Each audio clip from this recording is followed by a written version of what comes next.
Sejam bem-vindos a esse quadro Isso Tem Nome, com a neuropsicóloga Lisana Soares. Sou eu. E no quadro de hoje a gente vai falar sobre os inimigos invisíveis do crescimento. O que seria isso? Você já passou por um processo no qual você começa a crescer, começa a alcançar as coisas que você gostaria e por algum motivo bate um medo? Seja do sucesso ou do fracasso? Sim, eu acho que todo mundo tem, ou de um ou de outro. Eles funcionam como medos invisíveis, porque às vezes não dá para entender muito bem se aquela sensação de, meu Deus, nunca cheguei nessa parte, será que vai dar certo? Ou então, eu já estou acostumada a dar errado, então vai dar errado. Sim, então esses medos, eles funcionam como um regulador? Eles funcionam como sabotadores.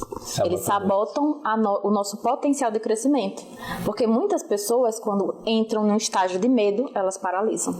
E por que elas paralisam? Do ponto de vista fisiológico, existe uma explicação para isso, tá? Eu vou usar Eu adorava usar com os meus alunos essa analogia. Sim. Imagine que você está andando pela rua da frente, ali, depois do calçadão. Sim, imaginei. Tá andando, o sol no rosto, o vento passando e do nada aparece um leão. Do nada, Cristiano. Um leão, fugiu do circo, tá na sua frente. Seu cérebro vai ter alguns segundos para definir se você foge ou se você luta. A questão é que, nesses segundos, o cérebro faz várias análises e se por alguma desventura da vida ele entender que não dá tempo nem de fugir e a distância não é suficiente para atacar, você paralisa. É, por exemplo, que aconteceu um experimento famoso, inclusive estudado em artigo científico, que pegou um gato e um rato. E eles perceberam que esse mecanismo funcionava exatamente assim. A depender da distância que o gato estivesse do rato, ele fugia porque o cérebro entendeu que o melhor era fugir, dava tempo de fugir. Se o gato estivesse em uma distância extremamente próxima do rato, ele atacava, porque era a única forma que o organismo tinha de se defender. Afinal de contas, ele iria atacar para causar um elemento distrator e depois fugir. Mas se a distância não fosse suficiente, nem para fugir, nem para atacar, a única resposta que o cérebro compreendia era paralisar. Entendi. Então isso é um mecanismo de prevenção também, quando ele vai utilizar parte do córtex pré-frontal, né, para ele poder tomar uma decisão, né? Fugir ou reagir. Na verdade, essa decisão era uma decisão instintiva. Ela acontece lá no sistema límbico, no córtex primitivo. Ela acontece antes mesmo da gente tomar consciência do processo. E eu acho que esse é o que dificulta as pessoas que querem crescer ou que estão em crescimento entender o que está acontecendo. Porque essa paralisia, ela vem lá do córtex primitivo, entende? Nem sempre passa por análise racional. Se passasse, a pessoa conseguiria entender que estava na hora dela enfrentar e seguir. Entendi, mas é um instinto meio primitivo, né? Que já é do ser humano, já desde a época das cavernas, que veio transmitindo, passando dentro dos nossos genes até o presente momento, né? Exatamente. É um instinto primitivo. E é, inclusive, baseado em um mecanismo adaptativo. E tá aí a grande palavra da psicologia, adaptação. Porque a verdade é que todos os mecanismos psicológicos, eles partem de princípios adaptativos, ou seja, eles têm função. O medo tem uma função, a paralisia tem uma função, a luta tem uma função, a fuga tem uma função. O problema para a gente, né, seres humanos, acontece quando o nosso cérebro não avalia de maneira adequada aquela situação, seja baseado na história de vida, nas experiências anteriores que nós tivemos, dos traumas que nós passamos, né, enfim. Entendi.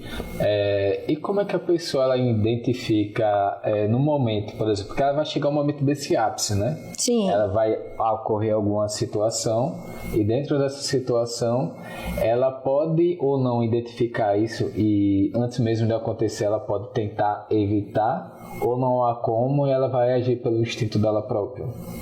Veja, eu vou partir de 2 princípios, certo? Vamos, 2 princípios. O medo é uma emoção. Certo. Perfeito? Perfeito. E a emoção, ela é fisiológica, correto? Correto. Se ela é fisiológica, eu não tenho como controlar a emoção. Por exemplo, você controla a dor de barriga? Não. Mas você pode controlar o que vem antes e o que vem depois. Entende? Entendo. Se eu consigo entender quais são os fatores, os gatilhos ambientais que eu tenho que me provocam medo e que me fazem paralisar, eu consigo lidar com esses fatores. Entende? Ou, se eu não conseguir controlar aquela situação e ela aconteceu e eu paralisei, eu posso ter uma resposta cognitiva posterior. Isso é treinado, inclusive a gente treina isso em psicoterapia com os pacientes, tá? Vamos imaginar que, por exemplo, hoje eu fui fazer uma palestra na UNIT, né? E, obviamente, qualquer pessoa que lida com palco sabe que a gente fica ansioso com palco. Sim, sempre dá um friozinho na barriga. É normal. Inclusive, o medo de falar em público é o segundo maior medo do mundo. O primeiro é a morte, né? Depois é o falar em público. Ele está listado como segundo. Enfim, tem medos que são, inclusive, inatos, que nascem com a gente. Mas vamos voltar aqui. Veja que nesse processo é normal eu sentir esse medo. Concorda comigo? Perfeito, concordo. Mas eu criei formas de lidar com o meu medo. Se eu sei que o falar em público me causa algum tipo de desconforto, eu vou lidar com isso, tá? Eu vou fugir do gatilho? Não, o gatilho tá ali, eu vou ter que enfrentar ele. Mas eu vou usar uma música de relaxamento indo para palestra, eu vou tentar chegar mais cedo para me habituar à situação, eu vou criar aquela técnica de não olhar na cara das pessoas, mas olhar para o nada para não me sentir avaliada, entende? Eu vou considerar que no início eu vou estar mais tímida, então tá tudo bem, para não ser mais um fator que vai me deixar mais angustiada da situação.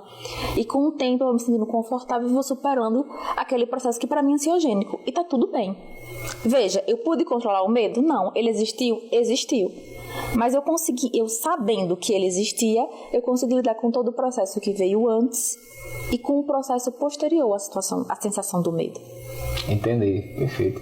E para que a pessoa ela consiga lidar melhor com esse medo, tem algum material que você vai deixar hoje aí? Como sempre, deixarei aqui.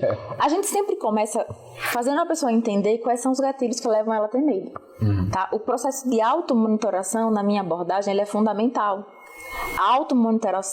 O automonitoramento gera autoconhecimento, tá?